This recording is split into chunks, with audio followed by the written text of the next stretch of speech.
In Cairn, you are Ava, a professional climber trying to be the first person to reach the top of a summit no one has ever conquered, and the game makes one thing very clear: slip up and you fall. So today I'm going to save you from some painful falls and from some decisions that seem small down below but become a sentence up above. Here are 10 things I wish I had known before starting to climb Mount Cami. I'm Matthew, and the video starts now.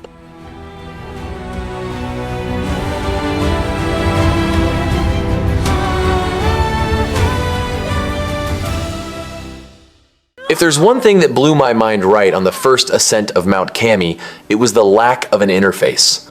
We are so addicted to looking at the corner of the screen to see a little green or yellow bar depleting that. When it's not there, real panic sets in. In Cairn, the stamina bar is Ava herself. You need to forget the numbers and start reading her body, which forces you to pay absurd attention to the character's animation, not menus. Trust me, the visual tension here is much more effective than any HUD flashing red. You know things are getting ugly when you see her legs or arms actually shaking while holding an edge. It's a subtle but desperate detail. Her breathing gets heavy, her body starts to sag, and you feel she is losing physical strength in that exact moment. The game doesn't tell you low stamina. It shows you her suffering. And it's not just visual. The sound design is practically your survival mechanic. I learned the hard way that Ava's lines aren't just script drama, they are vital mechanical warnings. When you hear her whisper, "I'm going to slip," or "I have no grip left," it's not time to think, it's time to act. This audio is the final warning before the fall, and ignoring these cries for help from the character was the reason for 90% of my deaths in the beginning. That's why the triangle button became my best friend, but it isn't a magic pause button. You need to strategically find a good hold ones where Ava plants her feet firmly and only then press triangle to rest and shake out her arms. Turning the climb into a rhythm of climb, shake, find a safe spot, and breathe is the secret to not plummeting from up there. Before facing Mount Cami, treat pitons like old school game checkpoints, the kind you have to earn, not get for free. They are limited around 10 units, so every time you decide to use one, you are literally choosing where it's worth saving your climb and where you are willing to bet everything on the next sequence. The point is that a piton isn't there for you to get comfortable in an easy part, it's there to give you a margin of error before hell breaks loose.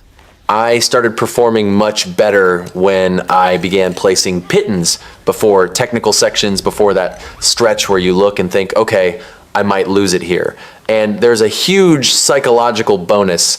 You can rest on it, breathe, calm your hands, and then try the hard part with a cooler head. Now, the detail the game doesn't forgive. Fix it properly. It's not just press and run. Go slow, especially when the weather is colder, because that's when the game seems to demand even more care to secure it well. I learned this through pain, because a poorly placed piton isn't, "Oh, I'll fix it later." It breaks. And when it breaks, it's over. You lost the item and lost your plan. So my personal rule became, a piton only goes in when it buys something valuable, like real safety before a brutal sequence or a strategic pause in the right place. If I place a piton out of anxiety, I almost always regret it later, when I reach a worse part and think, I should have saved that. In Cairn, a piton is a war resource.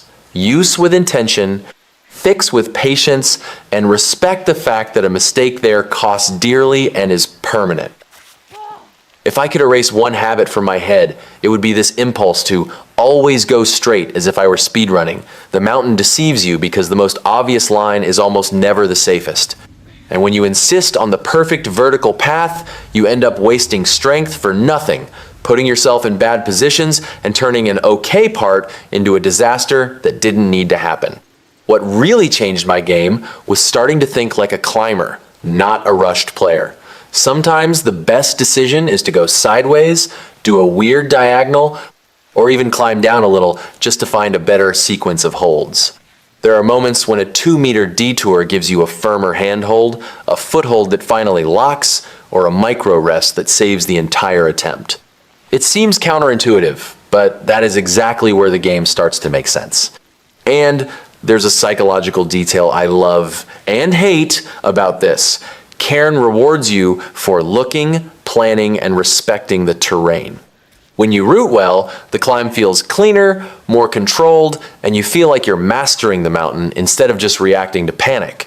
When you try to win on speed, the game charges you with interest. More tension, more fatigue, more chance of missing a silly hold. So the personal tip I wish I had heard early is stop, breathe, and look for the ugly route. The route that looks slow, the route that doesn't look heroic, the route that takes a little detour. Because on Mount Kami, the smart path is almost always the one that keeps you alive longer, and in the end, that's what gets you higher. This is that tip I wish I had learned before losing a good few minutes of climbing due to an invisible mistake. When Ava's hands start to tremble, it's not just a cute animation detail, it's the game telling you, without saying anything, that your grip stamina is at the limit and the next slip up could turn into a free fall. The problem is the game doesn't give you an alert, doesn't beep, doesn't highlight anything on the interface. It just lets you feel confident for a second, and out of nowhere, you feel the character disconnect from the wall. So record this. A shaking hand is your red light. If you wait for just one more move, often that move is exactly what brings you down. And that's where the chalk comes in. When you see the trembling, apply chalk now. Chalk multiplies grip by 12x, and that completely changes the outcome of that critical situation.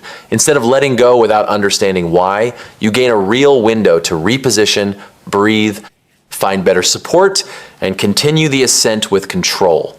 After I started treating the trembling as an automatic trigger for chalk, my falls out of nowhere practically disappeared. It seems small, but it becomes a habit that saves runs. Trembling, chalk. Stabilized? Then you plan the next step calmly, instead of betting the entire climb on one last desperate pull. If there's one thing Cairn loves to do, it's punish you when you enter a new area thinking you can just keep going and deal with survival later. I learned the hard way. You're climbing well, confident, and suddenly your stamina turns to sand between your fingers because you're poorly fed, slightly dehydrated, and carrying a debuff without realizing it. That's why I treat every new zone like a market. I stop, look around, and forage everything that makes sense. The logic is simple, but the game doesn't rub it in your face. Fruit, herbs, mushrooms, and fish are your safety net. In Cairn, the mountain doesn't bring you down just by a movement error. It brings you down through the accumulation of small neglects. When I start collecting early, I ensure stock so I don't panic later, and that totally changes my rhythm because I stop playing at the limit all the time. And then comes the point. The game explains the least and tricks you on the most. Cooking isn't a luxury, it's maintenance. Cooked food restores more stamina, improves your hydration, and even removes debuffs, which, in practice, are those invisible little weights that sabotage your climb. Eating raw food is a stopgap, but it's that weak solution that always leaves you in the red, as if you were trying to climb after a bad night's sleep. Today, when I arrive in a new area, I make a personal rule. First, I collect, then I cook, and only then do I commit to a difficult route. It seems like wasting time, but it's exactly the opposite. I stop wasting attempts on silly falls and start transforming the climb into a cleaner, safer sequence with a margin for error. Cairn respects those who prepare and humiliates those who think they can improvise through hunger and thirst in the middle of a wall. I spent a good while treating water as a detail, and then I'd reach long sections already in economy mode, making bad decisions just because I didn't want to stop.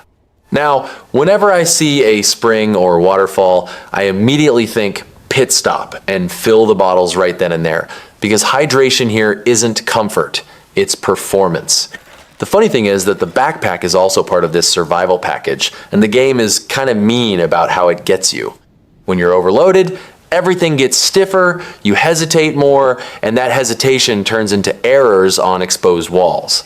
Shaking the backpack to gain that little extra space seems like a silly trick, but it's the type of micro-optimization that prevents you from having to choose what to throw away at the worst possible moment. I started doing this as a quick ritual before facing any serious section, and here comes the part many people ignore: composting trash to create chalk. This changes the game because chalk isn't a luxury item. It's what gives you safety when the grip starts to look suspicious and you are one wrong decision away from plummeting.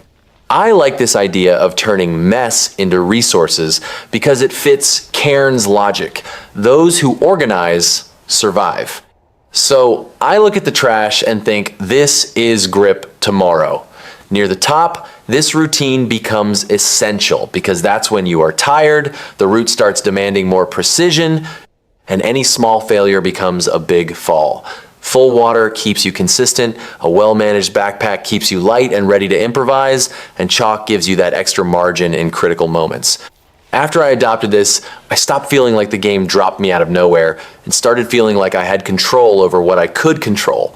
And in a game like Cairn, control is everything. This tip completely changed my relationship with frustration. Stop looking only at where your hands reach and start using the maps and the aerial camera as survival tools. It took me a while to realize that those maps we find on bodies or expedition remains aren't lore collectibles. They are instruction manuals for the wall. They show you routes, difficulty levels by color, and most importantly, where the bivouacs are to save and rest. You know that horrible feeling of climbing for 20 minutes, using all your resources, and running face first into a dead end or an impossible rock? That happened to me all the time until I started treating the camera zoom and pan as part of the gameplay, not just for taking pretty screenshots. Before starting to climb, I fly with the camera, trace the path mentally, and see where the game wants to corner me. It's the difference between climbing blind and climbing with a plan. The game isn't going to hold your hand and say, "Look at the map now!" And that's why many people plummet out of nowhere because they tried to improvise on a stretch that required prior reading. When you cross-reference information from found maps with the aerial view, you discover hiding spots that make your life easier and alternative routes that avoid the red, harder sections when you don't have the build or stamina to handle the shock. Today, for me, finding a body with a map is as valuable as finding a piton or food. That is where I gain the tactical advantage against the mountain. Using the camera to plan the path ahead became my sacred ritual. I spend 2 minutes looking and save 2 hours of rage quitting because I went up the wrong side. In Cairn, knowledge of the terrain is the best equipment you can carry. A bivouac isn't a luxury, it's survival. These points are your safe harbor to save, recover, health, cook, and do that maintenance on your equipment before continuing up. And what took me a while to accept is that Cairn doesn't reward blind bravery. It rewards those who know how to prepare and choose the right moment to advance. The bivouac totally changes the rhythm of the climb because it gives you a real pause to get your head straight. I started playing better when I began thinking of these points as part of the route, not as an optional detail.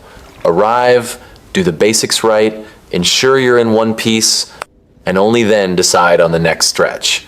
When I ignored this and tried to push just a little more, I entered the hard part already in debt, and the mountain always collected. And here comes the tip that seems simple but decides runs. Avoid night, rain, and cold. Climbing at night is colder and visibility gets worse, so you miss more positioning and make worse decisions out of a sheer lack of terrain reading. And bad conditions don't hit all at once. They accumulate, and by the time you realize it, you're fighting against the environment and your own condition at the same time. The most adult part of this tip is accepting the retreat without feeling like you lost. There were times when going back a stretch was literally the difference between trying again with control and becoming a statistic in a long fall that erases minutes or hours of progress. In Cairn, retreating is strategy. You go back, wait for the scenario to improve, reorganize your ascent from a bivouac, and then you do the mountain the right way on your time, not your ego's time. If there's one thing I wish I had understood before reaching the more annoying sections of Mount Cami, it's that automatic in Cairn is great until it's not. In simple parts, it helps you and flows beautifully, but when the terrain starts putting you in crooked positions with weird grips and tight spaces, the game becomes a battle of centimeters. And then any wrong decision by the automatic system feels like it hands you over to the mountain on a silver platter. At these times, manual limb control becomes almost a save attempt button. You hold R1 and use the right stick to choose exactly which hand or foot moves, and that changes everything when you need to reposition without dismantling your entire body. It's as if you stopped giving a generic command like climb and started giving surgical instructions. This hand here, that foot there, now just adjust this. The place I felt this the most was in jams and bad holds. Those moments when the character seems stuck in an uncomfortable fit and any wrong move turns into a slip. The automatic mode sometimes tries to optimize and puts you on a hold that seems close but is actually unstable or leaves you with no angle to continue. In manual, you can make the right micro adjustment to escape, switch a hand position without panic, and reconstruct your posture little by little. So my personal tip is treat manual as your precision mode for when the game starts getting mean. You don't need to use it all the time, because you can also get tangled up if you try to control everything in every situation. But when you feel the character is fighting the terrain, that the automatic is pushing you toward a mediocre solution, switch to manual, choose the right limb, and get out of that jam. Calmly, this avoids a lot of silly falls that seem unfair, but in reality were just a lack of fine control. If I could go back and give a single spoiler to myself before climbing Mount Cami, it would be this. Look for troglodyte caves as if they were Metroidvania secrets, because they are literally game changers. These hidden areas, usually with side entrances you'd walk right past if you didn't have an eye for them, hold indestructible pittons, and that completely changes the math of the climb.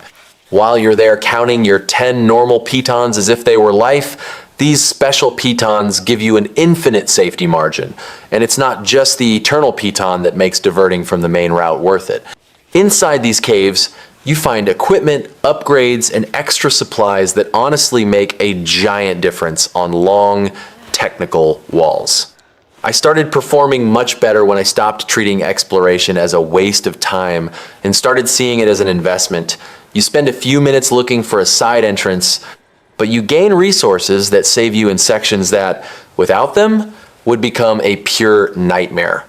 The strategic side of this is that many of these caves also offer safer alternative routes, so you don't need to force that absurd vertical wall if you don't want to.